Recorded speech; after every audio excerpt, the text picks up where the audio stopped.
국회가 내일부터 4개 부처 장관 후보자들에 대한 인사청문회에 들어갑니다. 관건은 잇따른 실언 논란이 불거진 변창흠 국토교통부 장관 후보자가 될 전망입니다. 국민의힘에서 매우 부적격하다고 낙마를 벼르고 있는데 더불어민주당 일각에서도 적절치 않다는 의견이 나오고 있습니다. 취재기자 연결합니다. 우철희 기자. 네, 정치부입니다. 네, 이번 주에 줄줄이 인사청문회가 예고돼 있죠?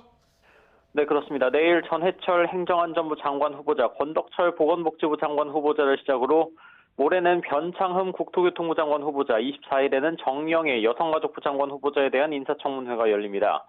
아무래도 변창흠 국토부 장관 후보자 청문회에 가장 관심이 쏠립니다. 집값 폭등을 잡는 적임자가 맞느냐는 국민적 관심이 지대한 상황에서 서울주택도시공사 SH 사장 시절 실언 논란까지 더해졌기 때문입니다.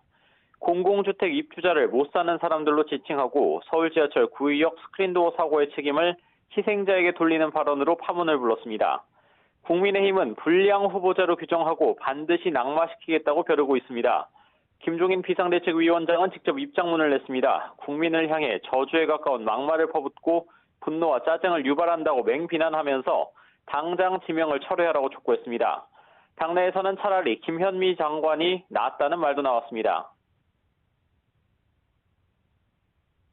김현미 현 장관보다도 훨씬 더 심각한 문제를 가지고 있는 사람을 장관 후보자로 내세웠다 판단합니다. 지금 우리 대한민국 이 지구상에서 일어나는 일을 해결해야 될 때 달나라 얘기를 하는 사람을 데려왔다. 네, 더불어민주당은 정책 역량 검증에 초점을 맞춰야 한다면서도 여론을 예의주시하고 있습니다. 특히 실언 논란은 반드시 사과가 필요하다는 목소리가 지도부에서 나오기도 했습니다. 중대재해 사망 사건을 고인 개인의 탓으로 인식한 점에 대해 유감을 표하지 않을 수 없습니다. 유가족과 국민들이 납득하실 수 있을 때까지 진심 어린 사과를 해주셨으면 합니다. 다만 지명 철회까지 할 사안은 아니라는 입장입니다. 국민의힘이 송곳 검증을 예고하는 가운데 청문회와 청문보고서 채택 과정에서 적지 않은 진통이 예상됩니다. 이런 가운데 국민의당 안철수 대표의 서울시장 보궐선거 출마 선언으로 정치권의 선거시계도 앞당겨지고 있는 모양새인 것 같아요. 네, 그렇습니다. 우선은 야권을 중심으로 선거 채비를 서두르고 있습니다. 안철수 대표는 어제 출마 선언에 이어 오늘 아침 회의에서 서울시 집행부를 범야권 연립 지방정부로 구성해야 한다고 제안했습니다. 연립 서울시 정부를 통해 야권의 유능함을 보여주고 정권 교체의 교두보를 놓을 것입니다.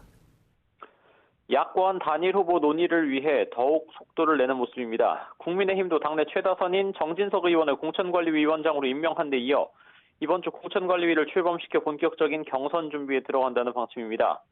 주도권을 잡기 위한 양측의 신경전도 이미 만만치가 않습니다. 국민의힘 정진석 공관위원장은 YTN과의 통화에서 안철수 대표의 출마 선언을 환영한다면서도 국민의힘에 입당해서 경쟁하는 것이 순리라고 밝혔습니다.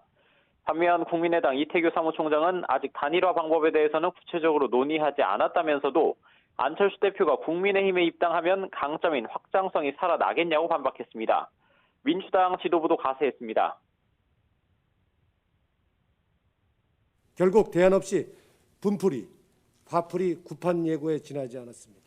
이쯤 됐으면 미련 없이 정계 은퇴하는 것이 책임지는 모습이었을 것입니다. 안철수 대표의 출마 선언으로 그동안 후보 찾기에 어려움을 겪던 야권의 판이 커지는 걸 경계하는 것으로 풀이됩니다. 현재 민주당에서는 우상호 의원만 공식 출마 선언을 한 상태입니다. 우상호 의원은 YTN과의 통화에서 안철수 대표의 서울시장 출마는 민주당으로서는 호재라면서 되려 야권이 혼란스러워질 것이라고 말해 자신감을 내비치기도 했습니다. 후보군으로 꼽히는 박영선 중소벤처기업부 장관이나 박주민 의원은 아직 특별한 언급을 하지 않고 있습니다. 다만 야권에서 선거 시기를 앞당기면서 관련 입장 표명을 서두를 것으로 전망됩니다. 지금까지 정치부에서 YTN 우철입니다.